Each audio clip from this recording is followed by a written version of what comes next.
नमस्ते जी। बंधुओं, आज 9 अगस्त को हम सभी रक्षाबंधन का पर्व मना रहे हैं, रक्षाबंधन का त्योहार मना रहे हैं। आप सभी जानते हैं, यह श्रावण मास की पूर्णिमा के दिन मनाया जाता है। इसमें बहन भाई को राखी बांधती है, जिसको हम रक्षा सूत्र भी कहते हैं। संक्षिप्त में तो यही है कि भाई बहन की रक्षा करे, इसका वचन भाई बहन को देता है। इसी उपलक्ष्य में यह त्योहार मनाया जाता है। परंतु आइए इसके बारे में कुछ और तथ्यों को जानते हैं। बंधुओं, रक्षाबंधन अब केवल भाई बहन तक ही सीमित नहीं रहा। बहनें सैनिकों को, अर्थात जो आर्मी में होते हैं, पुलिस में होते हैं, डॉक्टरों को, क्योंकि वो सब घर पर नहीं जा पाते। सैनिक जितने भी होते हैं, पुलिस में हो, सीआरपीएफ में हो, आर्मी में हो इत्यादि, कहीं पर भी वो हो, बीएसएफ इत्यादि में, वो घर पर नहीं जा पाते। तो वहाँ पर जो भी बहनें होते हैं अपना भाई समझकर सैनिकों को राखी बांधती हैं। ठीक ऐसे ही डॉक्टर्स को राखी बांधी जाती है। कौन बांधती हैं? उनकी बहनें तो बहुत दूर होती हैं। कुछ की तो आ जाती हैं, परंतु सभी की बहनें नहीं आ पाती। सभी डॉक्टर अपने घर पर अपनी बहनों के पास नहीं जा पाते। तो वहाँ पर जो होती हैं बहनें, वही डॉक्टर्स को राखी बांध देती हैं।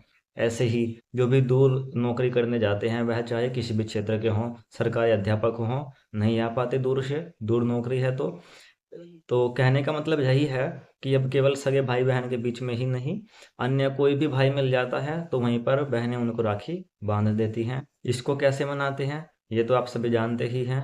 सुबह उठकर नहा धोकर संध्या हवन करके, उसके बाद बहन एक थाली में राखी कुछ मिठाई रख कर लाती है, फिर भाई को बांधती है और भाई को मिठाई खिलाती है। उसके बाद भाई उपहार के रूप में कुछ बहन को प्रदान करते हैं।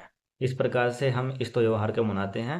परंतु बंधुओं, इस त्योहार पर हमें यज्ञ भी अवश्य ही करना चाहिए, क्योंकि यज्ञ वही श्रेष्ठतमम कर्म, यज्ञ दुनिया का सर्वश्रेष्ठ कर्म है। इसलिए उसको अवश्य ही करना चाहिए, चाहे हमारा कोई भी त्योहार हो। वह केवल यही नहीं कि रक्षाबंधन के दिन ही, कोई भी हमारा त्योहार है तो हमें उसकी शुरुआत यज्ञ से ही करनी चाहिए।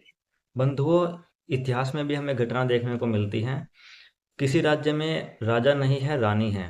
तो उस रानी पर, अर्थात उस रानी के राज्य पर किसी ने हमला कर दिया। तो रानी क्या करती थी, या तो उसी को रक्षा सूत्र भेज देती थी, उसको अपना भाई बना लेती थी, तो वह हमला करने से रुक जाता था, अर्थात हमला नहीं करता था।